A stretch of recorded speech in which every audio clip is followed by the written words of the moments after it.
네, 2부로 다시 왔습니다. 출발 증시 와이드의 최리나입니다. 주말 미국의 1분기 GDP 성장률이 2.5%밖에 나오지 않아 약간 실망을 안겨줬는데요.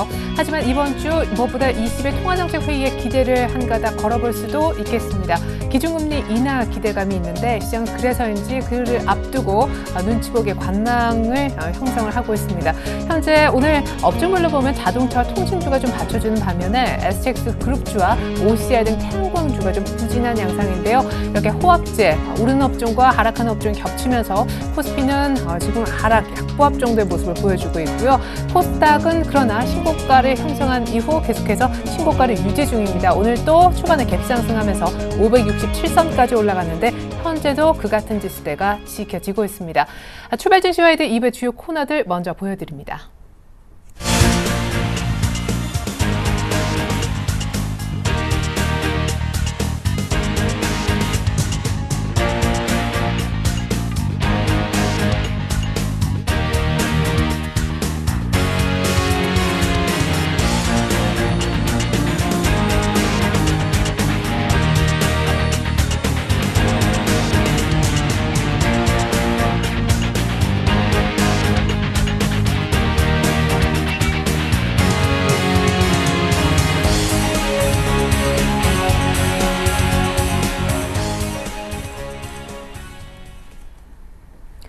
네, 계속해서 개장한 지 1시간 정도 흐른 지금 시장의 수급 동향 알아보겠습니다. 신한금융투자 박재민 PB팀장님, 안녕하세요. 네, 안녕하세요. 네, 어닝 시즌은 어느 정도 하이라이트를 좀 지난 느낌이고 이번 주 특별히 유럽 통화정책회의에 귀추가 좀 주목이 되는데 오늘 현재 수급 상황 어떤지 외국인들은 여전히 팔고 있죠?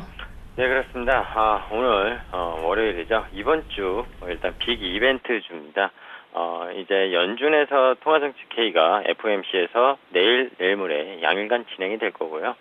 결국에는 유럽 중앙은행의 사실 그 통화정책회의 5월 2일 날이 있는데요.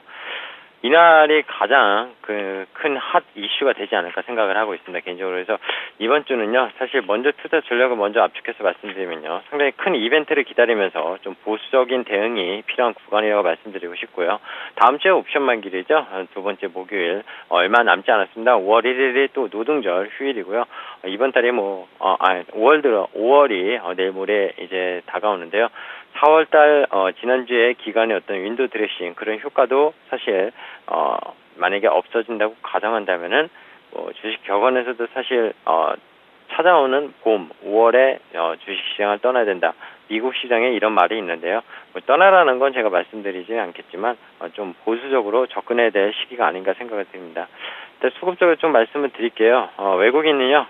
월요일 이번 주 이벤트가 줄줄인데 기간이 무리하는 것 같다. 이 표현은요. 오늘 기간이요. 아침부터 자동차주 특히 투신권에서 현대기아차를 집중적으로 200억 넘게 매수하면서요. 지금 강력한 매수세로 2%대 이상 급등을 시키고 있습니다. 삼성전자도 물론 사긴 하지만 자동차주 오늘 시장 거래가 그다지 많이 되지 않는데 230억을 사다 보니까 아무래도 급등 요인이 됐고요. 지난주에도 자동차 업종이 사실 많이 올랐죠. 오늘 기간이 왜 삽니까? 그 금요일날 한국 시장 마감에 일본의 통화정책회의에서 추가적인 부양책이 구르다가 없다고 발언을 한 것들, 그로 인해서 엔화가 99.5엔에서 거의 98엔으로 금요일날 마감을 했고요. 오늘 0.2% 더 떨어지면서 97.8엔 달러 대비 이 떨어지는 효과 때문에 사실 자동차에 대한 매기가 기관에서 들어온다고 생각을 하는데요. 제가 보기에는요, 자동차는 여기서 추가적인 반등이 더 나오더라도 크지 않을 거라고 보고 있고요. 결국엔 이번에 실적, 현대차, 기아차가 나쁘진 않았습니다. 근데 1분기는 예상됐던 거에 부합됐다고 일단 평가를 내리는 게 맞을 것 같고요. 엔화 약세가 그럼 꺾인 것이냐, 이것이 역시 기관의 생각대로 사야 되느냐, 이게 중요한데요. 엔화 약세는 꺾이지 않았다고 생각을 합니다. 추가 부양책은 안 나왔지만요, 일본의 어떤 그 상당히 강경한 지금 그 부양책, 그런 것들은 입장을 계속 고수할 거로 보이고 있고요. 추세적인 거랑 단기적인 거랑 분명히 구분해야 된다고 말씀을 드렸습니다. 근데 추세적인 거에서 단기 차익 실현물, 단기 실망감이 났다고 해서 엔화가 강세로 전환할 것이다. 이런 생각을 가지는 거는 지금 시장에서 좀 금물이라고 말씀을 드리고 싶습니다. 기간은 어떻습니까? 일본 추가 부양책이 없고 자동차주 사보자. 역시 연장선상에서 말씀을 드리고 있습니다. 개인은요, 코스닥 개별주 좀 사보자. 좋을 것 같은데 하면서 좀 사고 있는 모습, 코스닥에서 46억을 개인이 사고 있거든요. 지난주에 내내 팔자 모습과는 좀 다른데요. 오늘 567선입니다. 코스닥이 1.77포인트 오르면서 오늘 기간의 매수세고 들어오고 있고요. 외국인은 조금 차익 실현에 나가고 사고는 있지만 이렇게 되면 570선 돌파도 사실 가능할 걸로 보입니다. 근데 주의는 분명히 해야 된다고 말씀을 드린 게요. 4주 가까이 코스닥이 560선에서 개인의 매수세가 들어왔고 외국인 기관이 차익 실현 물량이 나왔던 점을 기억한다면 이번 주 정말 수급이 중요하다. 이번 주 수급에 따라서 코스닥이 결국에는 이번에 570선 넘어가면서 600선까지 바라보게 될지 아니면 또다시 개인이 단기 고점에 물리게 될지 좀 지켜봐야 될 것 같습니다. 뭐 거래소나 코스닥이나요. 사실 5월 1일 휴장이고요. 중국이 뭐 노동절 휴무가 오늘부터 시작이 됐다고 하는데요. 뭐 그런 점에서 전반적인 투자자들이 빅 이벤트를 앞두고서 관망세를 좀 많이 보이고 있다고 일단 판단을 하고요. 거래는 자체는 상당히 소강되어 있다. 월요일인데도 불구하고 투자자들의 심리가 완전히 죽어있다. 이렇게 좀 보시는 게 맞을 것 같습니다. 월요일인데 만약 ECB에서 이번에 정말 기준금리를 내려준다면 유럽계 자금 등 외국인들의 매수세가 다시 재개될 수 있다고 보시는지 궁금하고요. 아까 자동차주 분석해 주셨는데 오늘 또한 신고가 랠리를 보여주는 통신주 역시 따라하기는 위험한 건지 코스닥 전망, 종합적인 투자 전략도 부탁드리겠습니다. 네, 일단 자동차주는요, 좀 전에 말씀 그거의 엔저가 약간 속도가 좀 조절이 되면서 기간이 붙는 건데요. 외국인은 팔고 있습니다. 저는 대형주는 외국인 스탠스에 맞추면 된다고 보고 있고요. 통신주 말씀드리기 전에 오늘 OCI가 장기 공급 계약 지금 해지가 됐다고 하면서 급락을 하고 있죠. 52주 신저가를 오늘 찍었습니다. 장중식 8%가 떨어지면서 뭐 관련 기업들 옛날에 소디프 신소재였던 OCI 머티리얼즈가 역시 5%대 하락하고 있고요. 하나케미칼 4% 지금 뭐 태양광 관련주들이 급락을 하는 모습입니다. 결국엔 태양광주는 업황 회복이 힘든 걸까요? 이 생각을 해보면요.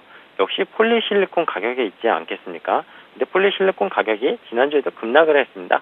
단순히 지금 뭐 이게 공급계약 해지 이거에 의한 급락이 아니라 지금 스탠스는요. 계속 어떤 펀더멘탈 요인적으로 오르기가 사실 쉽지 않다는 거고요. 그로 인해서 지금 급락을 하는 모습인데요. 여기에 따른 롯데케미칼이 지금 또 급락을 하거든요. 4.5%. 지난주에 좀 한 2주 동안 반등에 좀 나서는 모습이었는데요. 결국엔 오늘 하루 다 빠집니다. 반등 줬던 게 다 빠지죠. 이래서 가대 낙폭주도 실적이 안 되는 종목들 분명히 말씀을 드렸지만 뭐 들어가기가 상당히 부담스럽다 말씀드렸습니다. 물론 롯데케미칼은요 금요일날 장 마감 후에 실적 발표한 영향이 오늘 크긴 합니다. 상당히 시장에서 우려했던 것보다 나쁘지는 않게 나왔는데요. 어쨌든 전년 동기 대비 많이 나빠지고요. 결국에는 석유화학 업종도 지금 상당히 반등하기에는 펀더멘털 요인이 쉽지 않다 말씀드리겠습니다. 그럼 여기서요 좀 전에 질문을 주셨던 통신주에 대해서 좀 얘기를 해보겠습니다. SK텔레콤이 오늘 3.6% 오르거든요. 신고가입니다. 신고가를 내고 있는데 오늘 통신업종 기관이 51억을 사고 있고요. 그중에 투신이 22억 그리고 연기금이 좀 사고 있고 외국인도 같이 달라붙고 있습니다. 11억 정도. 근데 최근에 통신주가 강했던 이유는요. 결국에는 제가 내수주만 말씀드렸던 이유랑 일맥상통한다고 보시면 되겠습니다. 주가가요. 하반 경직을 나타내는 어떤 배당 수익률이라는 게 기본적으로 있는 게 통신주고요.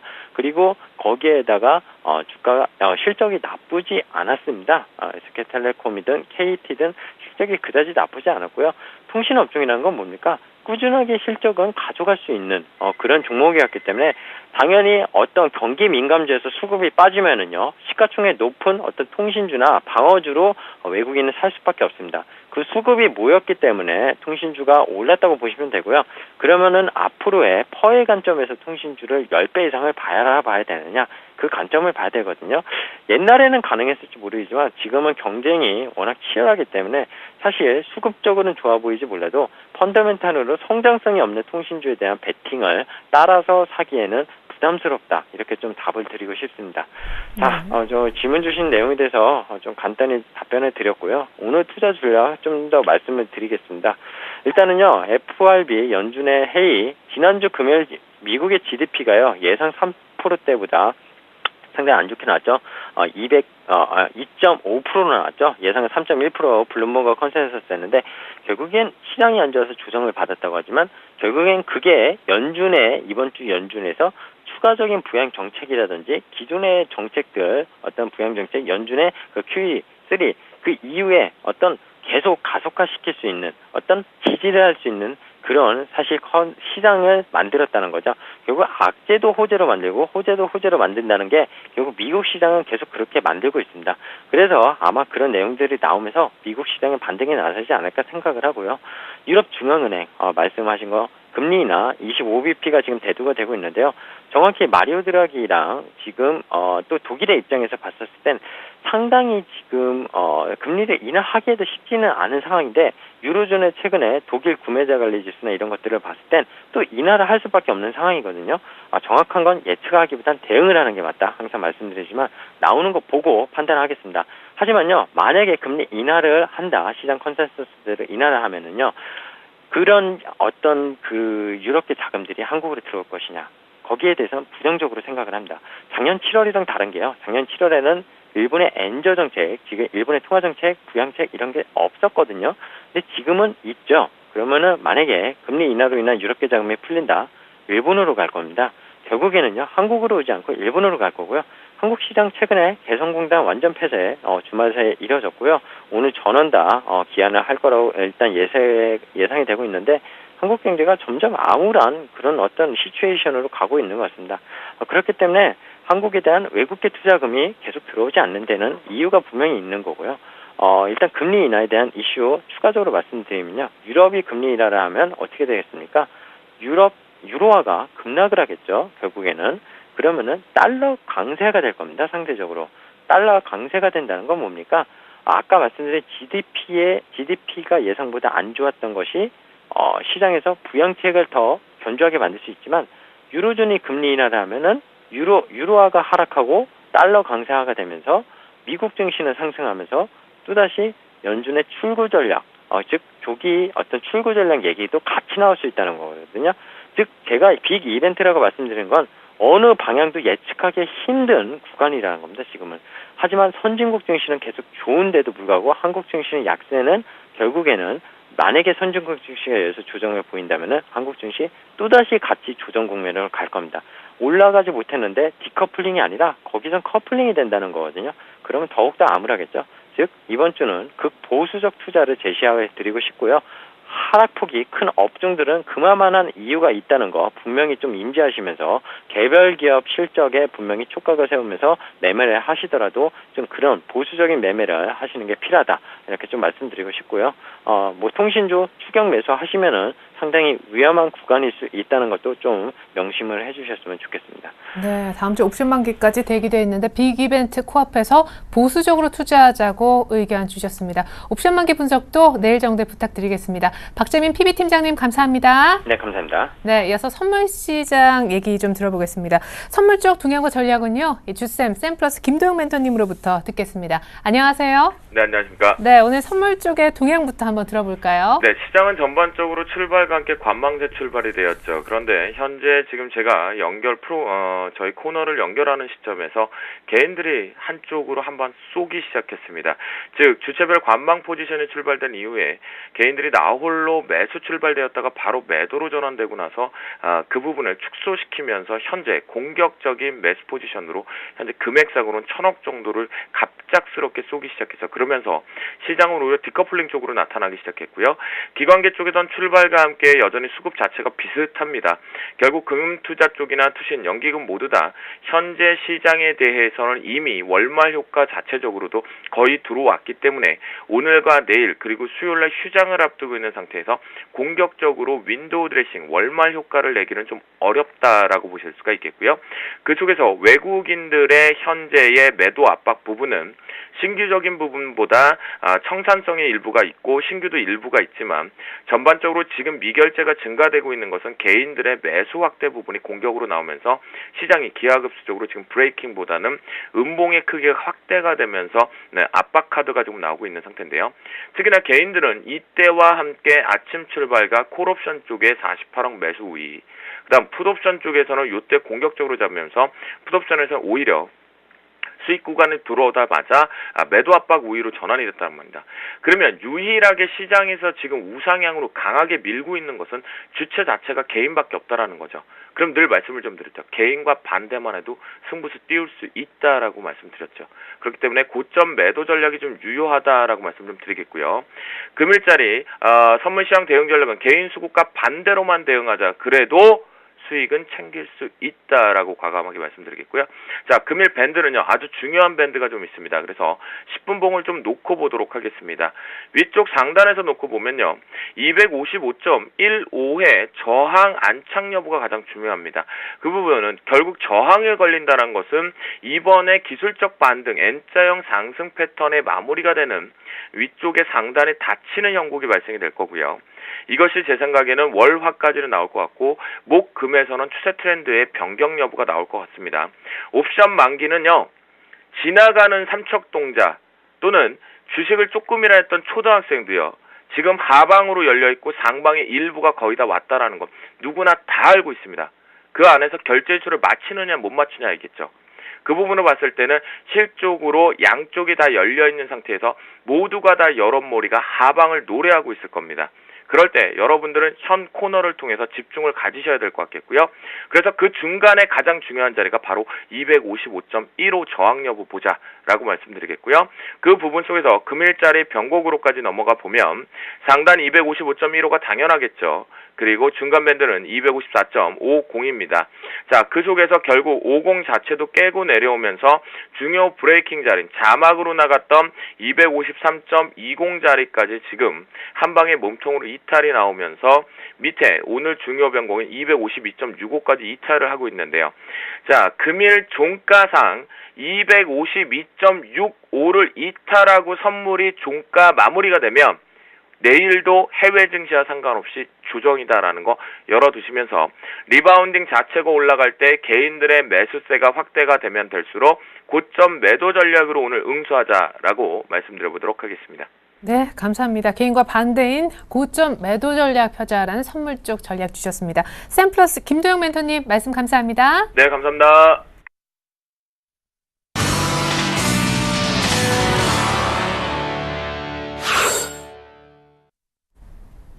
네, 스리슬쩍 코스피가 1940선까지 내주면서 낙폭이 약간 깊어지고 있습니다. 하지만 코스닥은 여전히 566선 정도에서 버티기를 하고 있는데요. 이 시각 업앤다운 특징주 알아봅니다.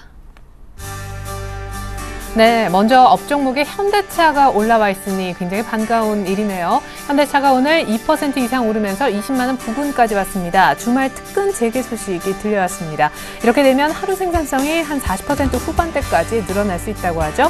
한국타이어 월드와이드도 1분기 실적 흑자 전환 소식 때문인지 오늘 급등하고 있습니다. 자동차 관련주 오늘 모비스 빼고는 전반적으로 분위기가 괜찮고요. 대성화금은요, 지난주 20% 급등했었는데 오늘만 하더라도 또 한 번 한 3% 정도 추가 상승합니다. 시약업체 1호였을 성장성이 부각된 탓인 것 같습니다.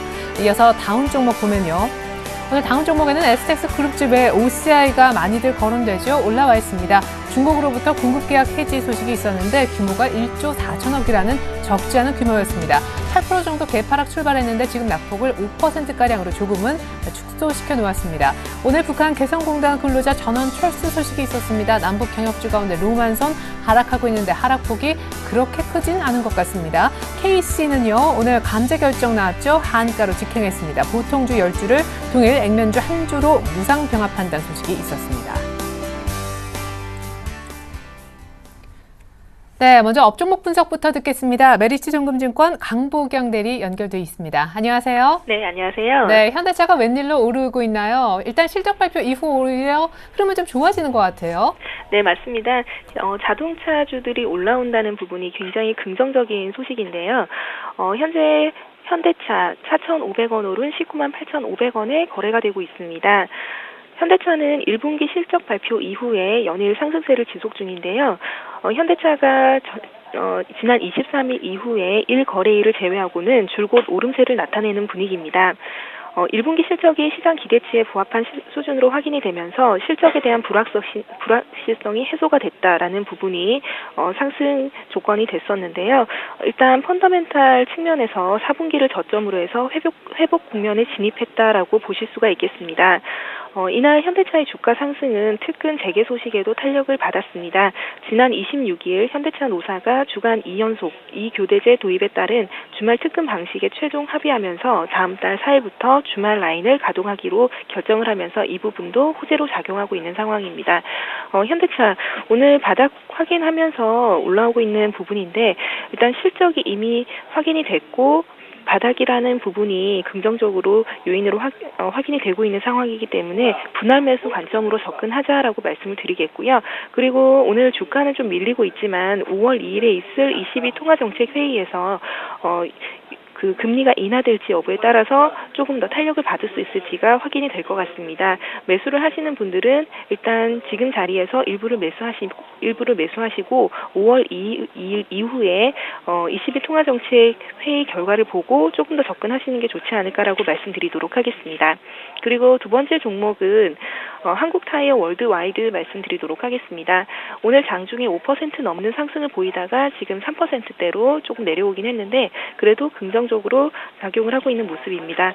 오늘 상승 부분은 그동안 그 실적 부분에 대한 부분이 조금 확인이 됐어야 된다라는 부분이 있었는데 1분기 실적이 영업 예상치를 웃돌면서 상승세로 작용하고 있는 모습입니다. 한국타이어 월드와이드 같은 경우는 2012년 10월 투자 부분과 사업 부분으로 인적 분할되면서 지주사 역할을 하게 되는 그런 상황인데요. 일단 지금 상황에서 실적이 굉장히 중요한 상황인데 예상치를 웃돌았다라는 부분도 긍정적으로 작용을 할 수 있겠고 무엇보다 기술적으로 박스를 돌파하는 국면에서 오늘 강하게 돌파를 해줬다라는 부분이 좀 긍정적으로 보셔도 될 부분인 것 같습니다. 물론 오늘 빠지는 부분에 있어서는 오히려 매수 관점으로 보시고 지금 자리에서는 그냥 신규로 접근 충분히 가능하다라고 말씀을 드리겠고요. 지금 자리에서는 2550원이면은 일단 박스권을 강하게 돌파한다라는 관점에서 25,000원까지 조금 길게 보실 수도 있는 국면이다라고 말씀드리면서 안정적인 성장세를 보실 수 있겠다라는 부분 언급해 드리도록 하겠습니다. 마지막 종목은 대정화금이라는 종목입니다. 오늘 장중에 급등했다가 지금 1.5%대로 조금 내려오긴 했는데요. 대정화금 같은 경우는 국내 1위의 시약업체로 안정성을 보유하고 있으며 신정부의 기초과학 지원 강화로 잠재 성장성이 더 높아질 것으로 예상한다라는 내용이 시장에 나오고 있는 상황입니다. 이 회사 같은 경우는 제약 및 화학업체, 기업연구소 등 4천여 개 이상의 고객군을 확보를 하면서 제품 포트폴리오에 대한 안정성이 높으면서 성장성까지 보유하고 있는 회사다라고 보실 수가 있겠고요. 그리고 2013년 OLED, 유기 발광 다이오드 같은 유기재료 등의 IT용 시약 개발을 강화하면서 첨단 시약 생산 비중도 확대될 것이다라는 기대감도 형성되어 있는 상황입니다. 또한 157억 원 가량의 순현금을 보유하고 있으며 지난 2월에 매각한 대정 EM의 처분 금액 88억 원을 고려하면 이자를 첨단 시약 사업 재원으로 사용할 가능성이 높다라는 부분에서 굉장히 긍정적인 뉴스도 있는 상황입니다.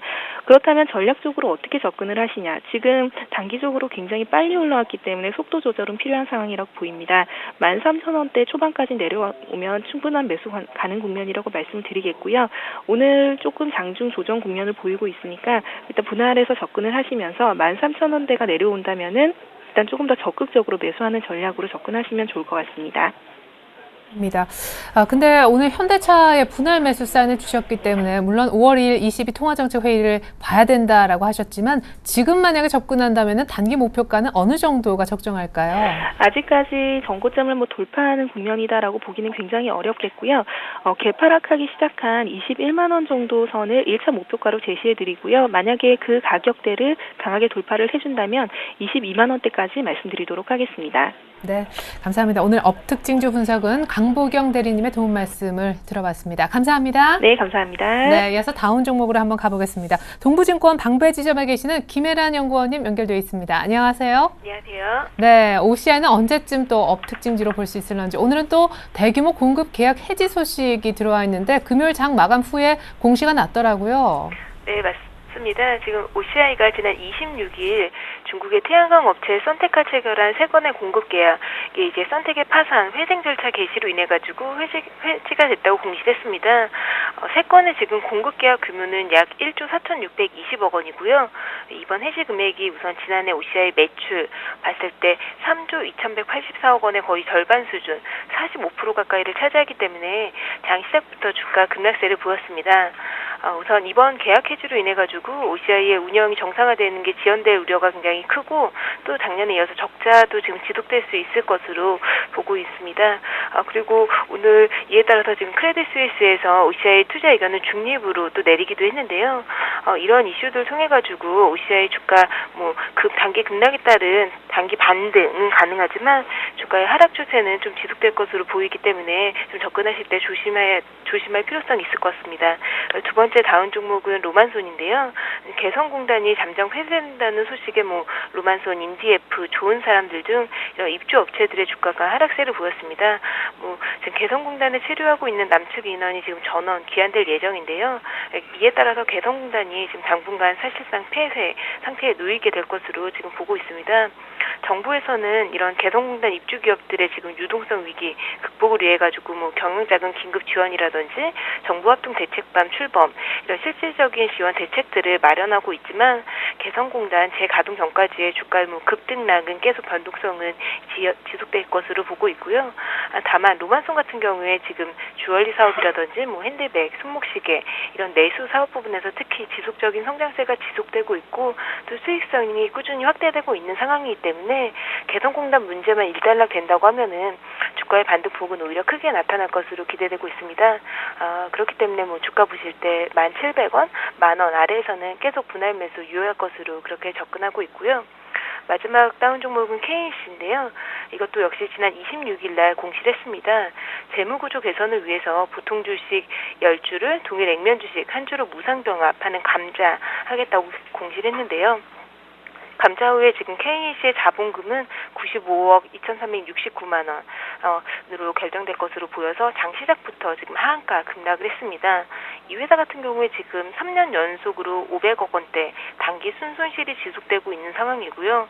여기 지금 꾸준히 유상증자, 감자가 지속적으로 이루어지고 있기 때문에 주가가 굉장히 우하향하고 있는 추세고요. 신규 접근은 굉장히 자제해야 될 종목이다라고 보고 있습니다. 네. KC뿐만 아니라 앞서 OCI도 신규 접근은 자제하자라는 의견 주셨네요. 동부증권 방배지점 김혜란 연구원님 감사합니다. 감사합니다.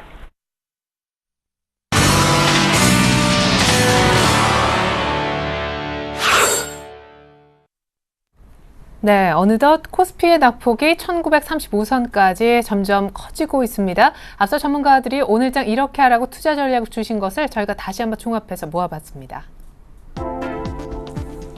네, 무엇보다 FMC 그리고 ECB 눈치 보기 장이 펼쳐지고 있는데 오늘 시장이 오르기 위해선 향후 또 며칠간 주가가 상승하기 위해선 삼성전자가 빨간불을 켜야 되고 화학주 등이 같이 올라와야 된다고 하셨습니다. 정태근 팀장님은 다음 주 옵션 만기 앞두고 선물 미결제 약정에 주목하자는 의견 주셨고요. 유 대표님은 추가 반등 노리자라는 의견 있었습니다.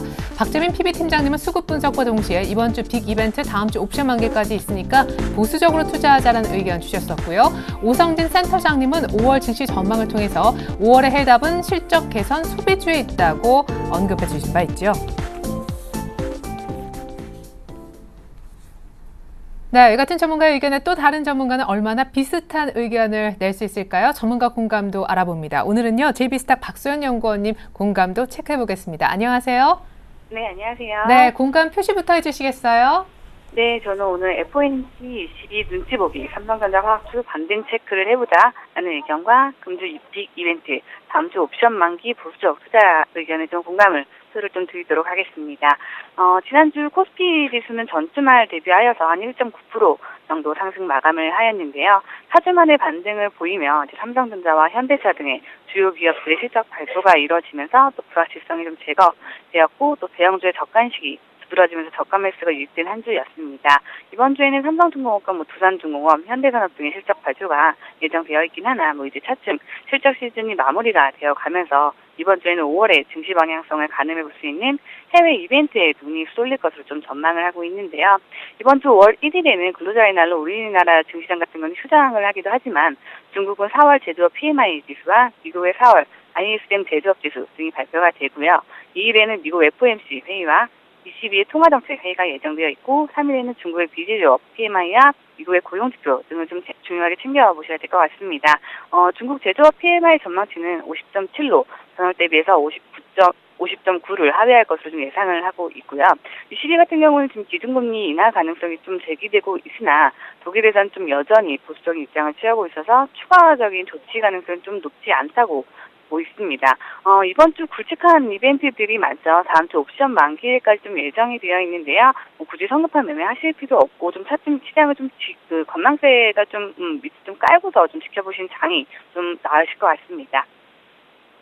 그렇군요. 역시 이번 주 이벤트에 주목하면서 성급하게 매매할 필요는 없겠다라고 하셨는데 하지만 계속해서 신고가 4년 9개월 내 최고치 거의 5년의 최고치를 쓰고 있는 코스닥은 또 괜찮지 않겠느냐 이런 의견도 있습니다. 어떻게 또 숨은 어떤 틈새 전략 같은 건 준비하고 계신 게 없는지 추가적인 전략 부탁드릴게요. 네, 주말 새에 미국과 중국의 경기 부진의 우려가 좀 이어질 것으로 예상됨에 따라서 뉴욕 증시 같은 경우는 혼조세 마감을 하고 달러도 좀 약세를 띄었는데요. 엔저 현상이 99엔의 고점을 형성한 뒤에는 앞으로 좀 진정세가 좀 보일 것으로 예상을 하고 있습니다. 그러다 보니까 그간에 좀 피해를 많이 봤던 자동차주라든지 이런 종목 업종들의 반등을 하는지 여부가 좀 중요할 것 같은데요. 우선 지난주 현대차, 기아차 실적 발표가 이루어지면서 그나마 예상치보다는 상회했다라는 얘기가 나오면서 또 기관 매수세 반등을 보여줬고 오늘 같은 경우는 중국 공장까지 생산 체계를 확장시킨다는 소식이 들려오면서 지금 기대감을 높이고 있는데요.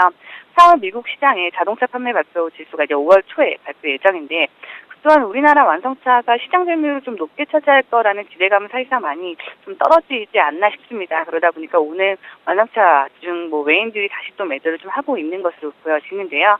자동차주가 가게 되면 또 소재주도 같이 좀 따라갈 수밖에 없습니다. 5월 초까지는 이러한 수치 발표에 좀 집중을 하면서 완성차 자동차 부품주에 매매를 하실 때 좀 유의를 하셔야 될 것 같고요. 오늘 우리 코스피 증시는 시초가 강보합에서 시작을 했긴 했으나 금방 다시 악보합으로 다시 전환을 하게 되었는데요. 추가 상승 여부는 좀 확인할 게 좀 많지 않나 싶습니다. 그래서 전고점 부분을 돌파하기 위해서는 추가 호재가 좀 필요한데 1950선에서는 보통 환매 부담이 있죠. 그러다 보니까 수급이 빨리 좀 잘 개선이 되어야 함이 가장 중요한데요.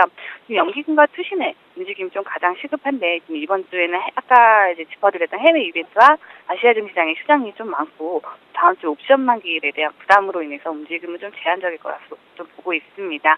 그간 중소형주 랠리로 코스닥 시장의 활개를 좀 띠면서 우리 개인 투자분들 잘 투자를 하고 계신 분들 좀 기분 좋게 이어가지 않나 싶은데요. 지난주에도 제가 한번 짚어드렸다시피 지수 장세가 아닌 지금은 종목 장세라고 좀 말씀을 드렸고 5월부터는 지금 개별 주식들이 또 공개된다는 점을 본다면 주가 변동성의 확대 가능성이 좀 대비하셔야 될 것 같은데요.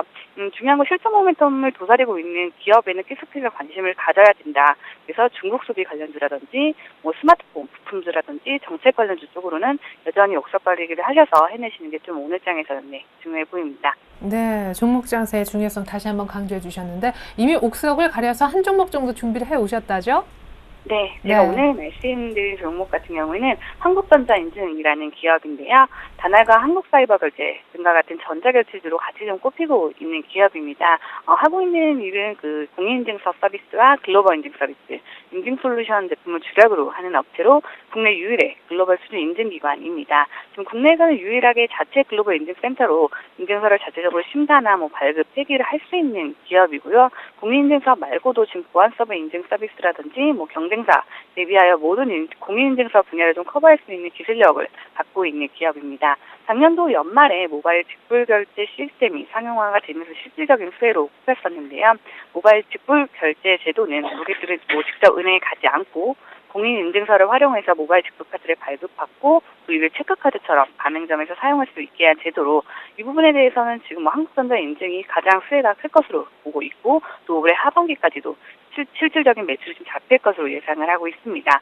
또한 다음 달부터는 지금 30만 원 이상으로 온라인으로 현금 결제를 할 경우에는 공인인증서와 휴대폰 문자 인증을 반드시 거쳐야 하는 공인인증서 의무화에 따른 수혜도 가능한 기업으로 꼽히고 있는데요. 예전에 인터넷 전자결제 시장이 새롭게 떠오르는 섹터였다면 이제는 또 모바일 전자결제 시장이 또 떠오르는 섹터인데요. 금융당국에서는 지금 게임 사이트 등에서 액수에 상관없이 공인인증서를 사용케 하는 방향을 추진하고 있음에 따라서 지금 온라인 결제 보안 강화 종합 대책을 마련해서 이제 국민들의 피해가 없도록 안전을 기하겠다라고 밝힘에 따라서 지금 공인인증서 시장이 가장 좀 커질 것으로 보고 있습니다. 차트를 보면서 좀 말씀을 드리자면 올 초에 좀 저점에서 잡으셨던 분들은 2,950원에서 한 3,000원 선 부근에선 저항선으로 한번 단기 수익 실현을 해내셨을 거라 좀 보고 있는데요. 이번에는 그 저항선을 좀 강하게 돌파를 하면서 신규 매수로 좀 보겠습니다. 신규 매수 자리 3,000원 부근, 3,000원 전후에서는 좀 매수할 가능성이 좀 보인다라고 말씀을 드리고요. 목표가는 3,500원, 손절가는 매물대가 좀 크게 자리 잡은 2,700원으로 말씀드리도록 하겠습니다. 네, 기술적으로 박스권을 이제 막 돌파하는 한국전자 인증에 관심을 한번 가져봐도 괜찮겠네요. JB스탁의 박수영 연구원님 감사합니다. 네, 감사합니다.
네, 안녕하십니까. 김성인의 차트민주 시작해보도록 하겠습니다. 자, 오늘 지수가 조금 흔들립니다. 1935포인트 코스피도 가리키고 있고요. 코스닥은 그래도 조금 이제 올라가주는 흐름을 조금 보여주고 있는 게 좀 긍정적이긴 하지만서도 큰 폭은 아니네요. 좀 안타깝습니다. 하지만 계속 560포인트 위에서 우주해주는 모습 굉장히 좀 긍정적입니다. 꾸준한 좀 상승을 가져오지 않을까 이런 생각이 듭니다. 자, 그래서 코스피 같은 경우에는 1940에서 한 1950포인트 정도의 유지를 예상했었는데 조금 빠지고 있다는 거, 조금 그래도 매수 관점으로 보시면 되지 않을까 이런 판단이 들고 있고요. 자, 2010년에 이랬습니다. 2010년에 올해와 같은, 지금과 같은 외인들의 매도세가 나왔습니다. 2010년 같은 경우에 한 6조 이상의 매도세가 나온 이후에 다시 외인들의 매도세가 굉장히 크게 나왔었는데요. 이번에 마찬가지입니다. 이번에 벌써 3월부터 어제까지인가 지난주까지 한 5조 한 7천억 정도의 매도세가 나왔습니다. 자, 그렇다면 거의 6조에 도달했죠. 2010년과 같은 상승폭이 한번 외인들의 매수세가 나올 확률이 높아진 것 같습니다. 요거 포인트로 잡으시고서 천천히 좀 대응하시면은 괜찮지 않을까, 요런 판단이 듭니다. 자, 꾸준하게 지수는 그래도 상승을 해줄 것으로 저는 보고 있습니다. 관심 있게 증권시장, 주식시장 좀 잘 보셨으면 좋겠습니다. 자, 제가 지난 시간에 추천을 드렸던 종목과 가지고 있는 종목을 지금 좀 보도록 하겠습니다.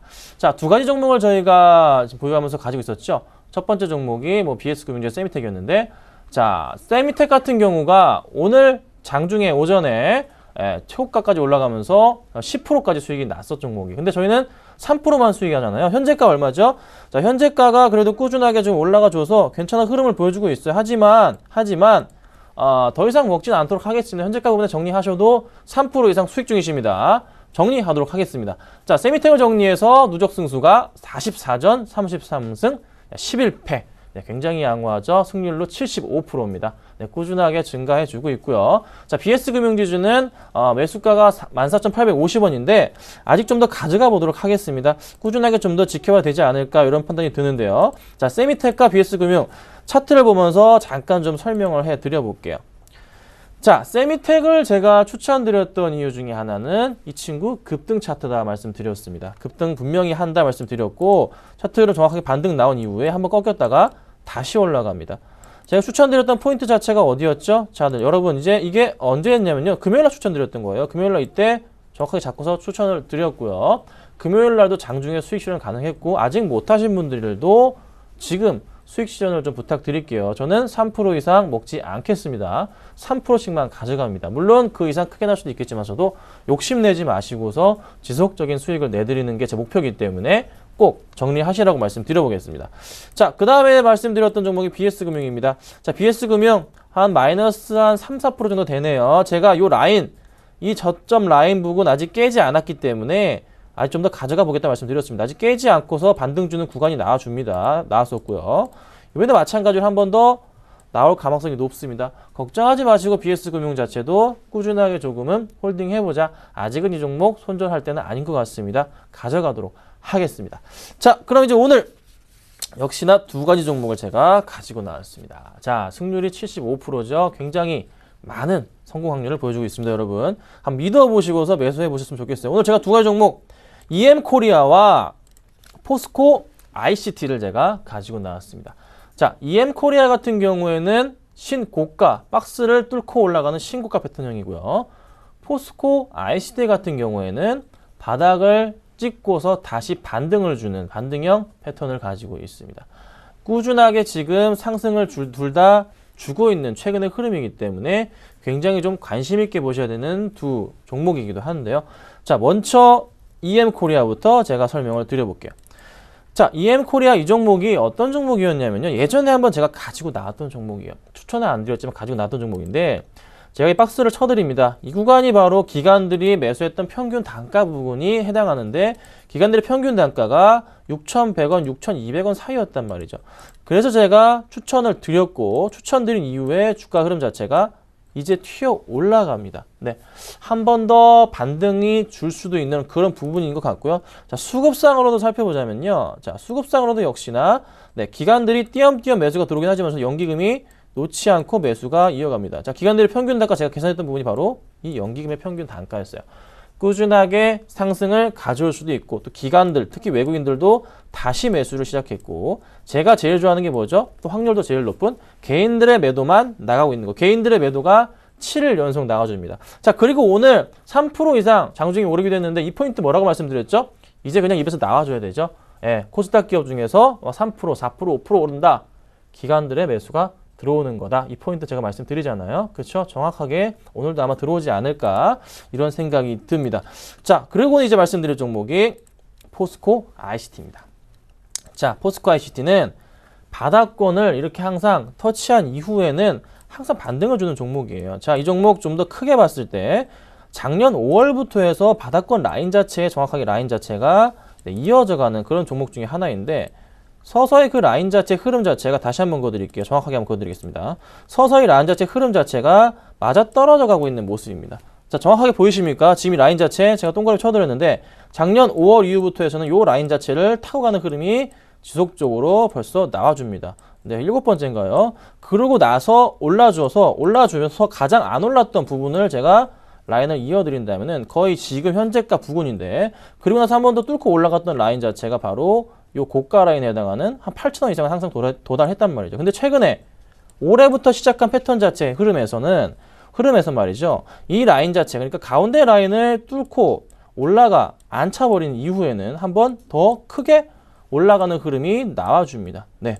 그래서 충분히 3% 이상을 공략 가능하다 말씀드릴 수가 있겠고, 기관들이 이 종목을 크게 관심이 없었던 종목이었어요. 그런데 최근에 다시 금요일 날부터죠. 금요일 날 최근 들어서 기관들의 매수가 보이십니까? 조금씩 매수하는 분위기가 연출이 됩니다. 투신권 그리고 은행, 펀드 쪽에서 매수하는 분위기가 연출이 되면서 주가가 서서히 지금 반등을 주면서 우상향하고 있는 모습이 포착이 됩니다. 자, 이렇다면은 포스코 ICT 같은 경우는 항상 한번 올라가 준다면은 예전처럼 이번에 세 번째 8,000원 정도까지도 기대를 해볼 수가 있는 종목이 아닌가로 판단이 됩니다. 자, 제 EM코리아랑 포스코 ICT 굉장히 좋은 종목들인데 제가 이 두 종목 중에 한 종목을 또 오늘 선택해 보도록 하겠습니다. 자, 오늘은 EM코리아 너무 많이 갖고 있기 때문에 EM코리아보다는 제가 포스코 ICT를 추천해 보겠습니다. 포스코 ICT입니다. 7,650원 부근입니다. 이번에 또 한번 노려보겠습니다. 3% 이상 수익 가능하다고 판단이 됩니다. 자, 7,650원, 7,660원 부근에서 매수를 하도록 하고요. 추가적인 반등이 충분히 나올 수 있습니다. 오늘 이 정도의 상승폭 시가총액 1조가 넘는 회사입니다. 꾸준하게 반등 나와서 3% 이상의 수익 실현이 가능한 종목이라 좀 확신하고 있습니다. 분명히 이 가격 매수하시고요. 3% 이상 수익 나셨을 때는 무조건 깔끔하게 정리하도록 하겠습니다. 아셨죠? 기억하시고 오늘은 제가 포스코 ICT 말씀드렸습니다. 김선윤의 차트 미니즈 마치도록 하겠습니다. 감사합니다.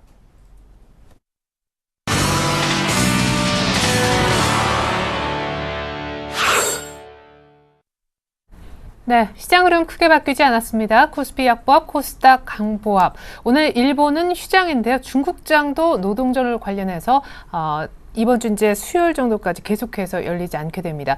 이번 주 하지만 중국은 중요한 지표 발표를 앞두고 있는데 주간 전망부터 확인해 보겠습니다. 리딩 투자증권의 우성재 팀장님 안녕하세요. 네, 안녕하세요. 네, 노동절 관련해 중국 증시도 열리지 않았다고 하는데 금주에 중요한 PMI 지표가 나올 예정이라고요. 예, 지금 이번 주 같은 경우에 이제 중국에서의 중요 지표들의 발표가 있습니다. 지금 중국 중요 지표 발표를 앞둔 시장에서의 관망세는 커질 수밖에 없을 것으로 보이고 있는데요. 지금 내일 같은 경우 HSBC 제조업 PMI 지수 4월 확정치의 발표가 있는 만큼 이런 제조업 지표 발표에 따라 시장에서의 변동성은 좀 달라질 것으로 보이고 있습니다. 지금 이러한 흐름세 속에서 시장에서의 관망 심리는 커질 수밖에 없을 것으로 보이고 있는데요. 지금 상해 종합주가지수 지난주 금요일 1% 가까운 하락세를 나타내면서 2200선이 다시금 또 무너졌었습니다.